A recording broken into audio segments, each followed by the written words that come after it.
Aha! Okay, money! Children, it's time for the grand unveiling of money! This is the world of freemium apps, a business model that in the past few years has largely wiped out the market for paid games.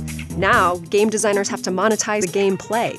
And one way to do that is by applying some of the fundamental lessons of behavioral psychology.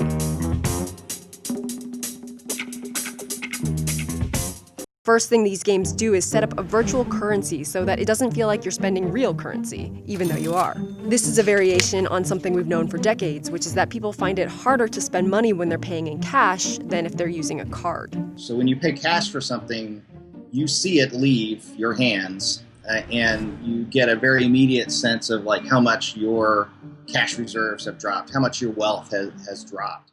Games add yet another layer. You pay for with your credit card, which is already distanced from the actual payment. And then on top of that, they don't make the exchange rate simple. It's not 50 gems for 50 cents. There's always something weird, like $1 will get you 12 purple diamonds. And that sort of off-kilter exchange rate is the same thing you see with people spending, tourists spending money that they're not familiar with in foreign countries. If incense costs 80 poke coins and a batch of 550 poke coins costs $4.99, how much real money does incense cost? Yeah, I don't know either.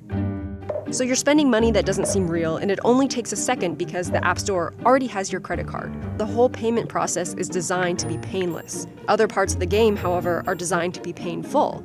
A key finding of behavioral research is that people tend to experience unexpected losses more intensely than comparable gains. That can inform the timing of purchase prompts.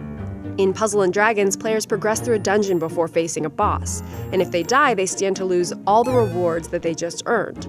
That's when they're presented with the option to save their coins and their points by spending magic stones, which you can buy in the store with real money. Other developers actively embed inconvenience into the games so that you can purchase convenience.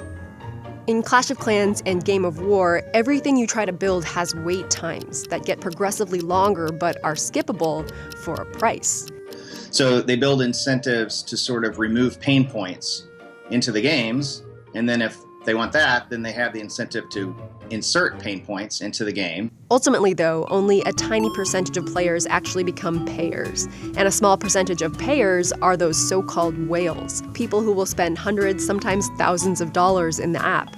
The marketing firm Swerve estimates that about half of the revenue for mobile games is coming from less than 0.5% of all players.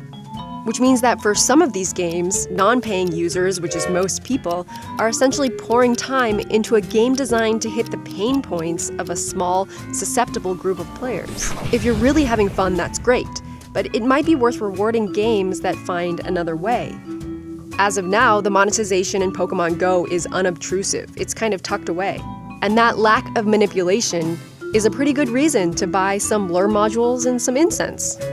One argument in favor of free-to-play games and in-app purchases is that they give developers a reason to keep updating the game, and they're collecting tons of data in order to inform those updates.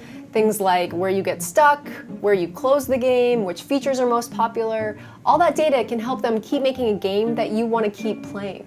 But it also means that they can tweak the prices based on individual profiles and behavior. So if it seems like you're about to quit, hey, here's a discount.